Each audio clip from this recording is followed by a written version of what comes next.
রাওয়ালপিন্ডিতে বজ্রসহ বৃষ্টির পূর্বাভাসে পঞ্চম দিনে খেলা মাঠে গড়ানো নিয়ে ছিল শঙ্কা। তবে পাকিস্তানের আবহাওয়া দপ্তরে বরাত দিয়ে কিংবদন্তি ক্রিকেটার রমিজ রাজা জানালেন খেলা হবে। বাংলাদেশও স্বপ্ন দেখতে থাকে পাকিস্তানের বিপক্ষে প্রথম সিরিজ জয়ের। শেষ পর্যন্ত সেই স্বপ্নই সত্য হলো আজ দ্বিতীয় সেশনে এসে। বোলারদের অগ্নিঝরা বোলিংয়ের পর ব্যাটারদের সম্মিলিত প্রয়াসে বাংলাদেশ সিরিজের দ্বিতীয় টেস্টে পেল 6 উইকেটের জয়।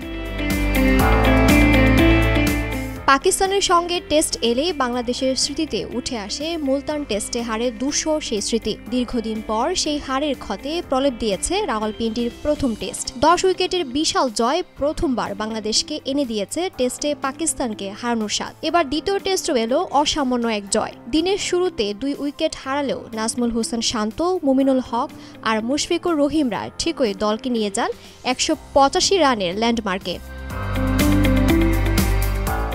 চতুর্থ দিনে পেসারদের দাপুটে পারফরমেন্সের পর জয় ছিল সময় আর ধৈর্যের ব্যাপার। পঞ্চম দিনে দ্বিতীয় সেশনে এলো সেই মাহেন্দ্রক্ষণ। শেষ দিনে টাইগার ব্যাটারদের ধৈর্য আর কমিটমেন্টের সুবাদে বাংলাদেশ প্রথমবারের মতো পাকিস্তানকে করেছে ধবলধুলায়। আবরার আহমেদের বলে 4 মেরে বাংলাদেশের জয় নিশ্চিত করেন সাকিব আল হাসান। পাকিস্তান ঘরের মাঠে নিজেদের ইতিহাসে মাত্র দ্বিতীয়বার এমন লজ্জার শিকার হয়েছে। এর আগে ইংল্যান্ডের কাছে 3-0 ব্যবধানে হেরেছিল পাকিস্তান।